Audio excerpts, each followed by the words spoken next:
Tudingan Jokowi ada orang besar di balik isu ijazah kali ini balik arah menyerang dirinya. Jokowi lah yang besar di balik tak dieksekusinya Sylvester hingga 6 tahun. Siapa lagi kalau bukan mantan presiden itu di balik Sylvester.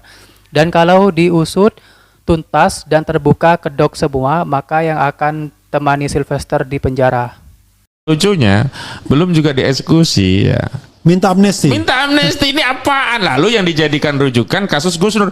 Gus Dur itu udah dapat PB, udah menjalani 2/3, udah dapat PB, katakanlah ya kemarin Prabowo gak ngasih amnesti pun dia udah di luar. Udah di luar. Lah ini belum pernah menjalani kok minta amnesti. Waduh, rusak hukum kita ini. Enak banget kita ya. Korupsi banyak-banyak minta Terus minta amnesti. Gitu. Tapi Kebenaran dan keadilan itu ditimbang secara tepat sesuai porsinya. Ya, tidak boleh berat sebelah. Ya, antara kesalahan dan pertanggungjawaban pidana itu harus berimbang. Tidak boleh orang dihukum tidak sesuai dengan porsi perbuatannya. Ya, itu maknanya. Itu yang menegaskan bahwa Sylvester Matutina itu belum dieksekusi justru dari Kapus Penkum Kejaksaan Agung. Anang Supriyatna. Dia menegaskan dua hal. Pertama, sudah mengundang Sylvester Matutina ke Kejaksaan Negeri Jakarta Selatan. Yang kedua, kalau dia tidak datang, ya akan upaya paksa. Oke.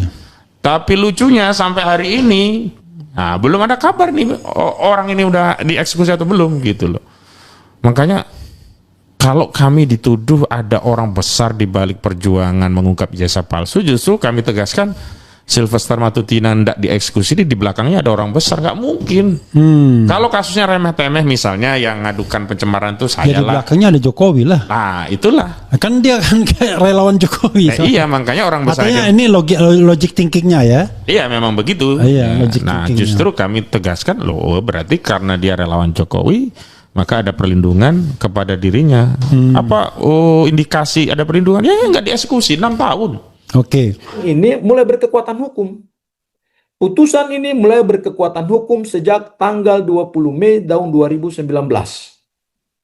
Nah, saya mencermati banyak sekali para pakar hukum atau juga ada teman-temannya Sylvester gitu ya, terutama dari sisi mereka ya, si termul-termul itulah ya. Itu memberikan argumentasi bahwa bisa saja ada kelalaian dari Mahkamah Agung dalam hal mengirimkan salinan putusan. Kalau tidak clear dari Kejaksaan Agung, Kejari juga kan mikir-mikir. Kan ini kan ada orang besarnya kan. Iya kan? Iya betul. Dan biasanya dalam kondisi seperti ini belum ada sign dari kekuasaan, Kejaksaan Agung juga diam-diam aja. Iya, pura-pura nggak tahu. Pura-pura nggak tahu. Saling lempar bola panas. Iya, lempar-lemparan begitu. Kecuali ada single statement yang kuat, kami perintahkan agar itu segera dieksekusi. Kan begitu. Nanti kan diperintahkan, benar Pak, udah nggak ada masalah lagi Pak ya. Itu susahnya hukum kita nih kan, lebih tunduk kepada kekuasaan-kekuasaan informal itu. Pengadilan Negeri Jakarta Selatan pada tanggal 9 September 2019. 9 September 2019 9 September 2019. Salinan putusan itu sudah dikirim ke situ. Ya. Lalu kemudian kapan Pengadilan Negeri Jakarta Selatan setelah menerima salinan Mahkamah Agung harus mengirimkan ke para pihak, mengirimkan ke kejaksaan dan mengirimkan ke terdakwa.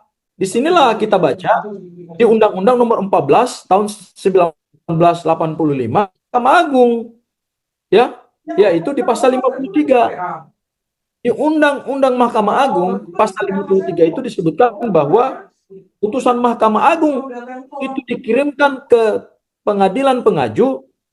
Kemudian oleh pengadilan pengaju disampaikan kepada para pihak minimal 30 hari, paling lama 30 hari.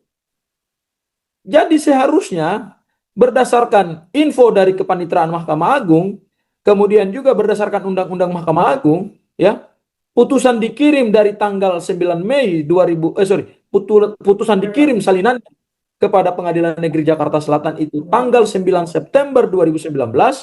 Kemudian setelah diterima oleh Pengadilan Negeri Jakarta Selatan, akan dikirimkan kepada pihak kejaksaan dan terpidana paling lama 30 hari setelah mereka menerima salinan putusan. Ini belum ada perintah. Iya. Jadi kalaupun ada statement dari itu, ya itu kan Humas Anang begitu, Supriyatna men. ya.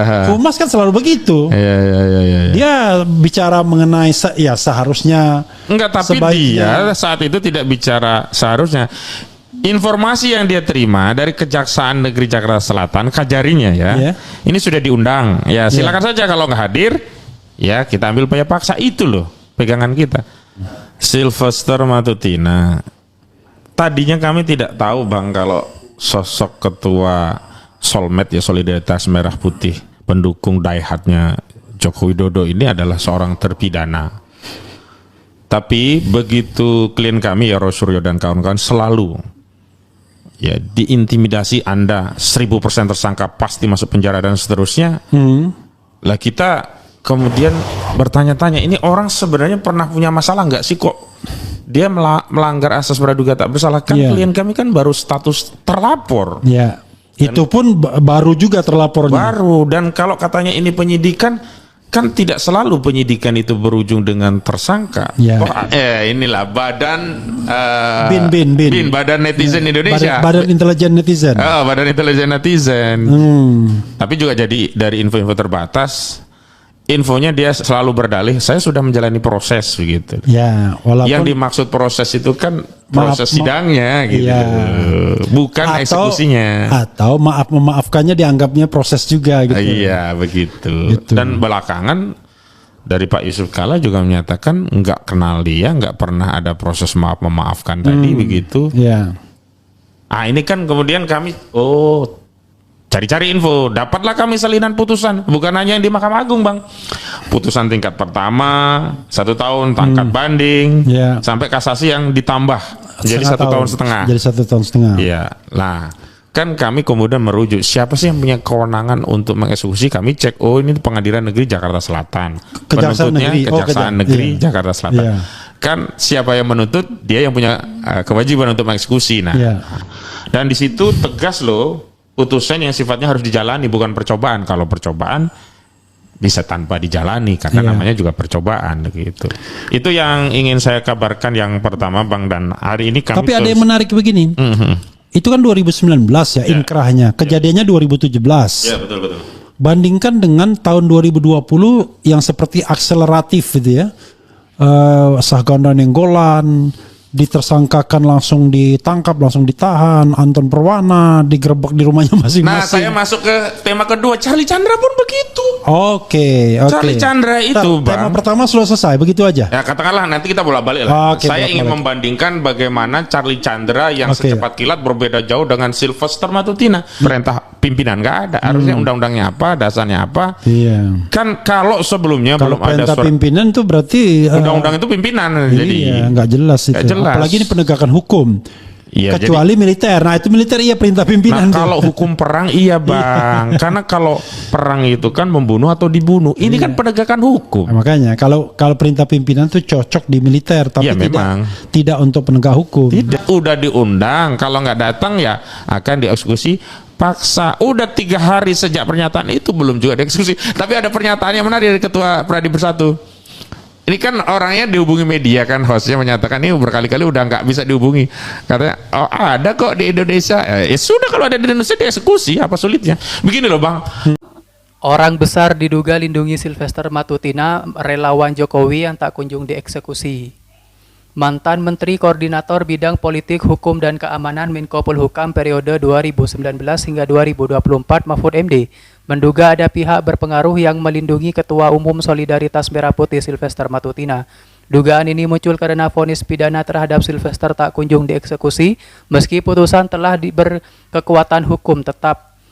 Sylvester divonis 1 tahun 6 bulan penjara dalam kasus fitnah dan pencemaran nama baik terhadap Wakil Presiden RI ke-10 dan ke-12 Yusuf Kalla pada tahun 2019. Namun hingga kini Kejaksaan Negeri Jakarta Selatan belum melakukan eksekusi. Kejaksaan Agung RI menegaskan bahwa eksekusi seharusnya segera dilakukan tanpa penundaan, namun secara teknis pelaksanaannya menjadi kewenangan Kejari Jakarta Selatan. Pihak Kejari menyebut telah mengundang Sylvester untuk hadir dan jika Ia tidak datang, eksekusi tetap akan dilakukan sesuai prosedur. Sementara itu, Sylvester mengaku belum menerima surat perintah eksekusi.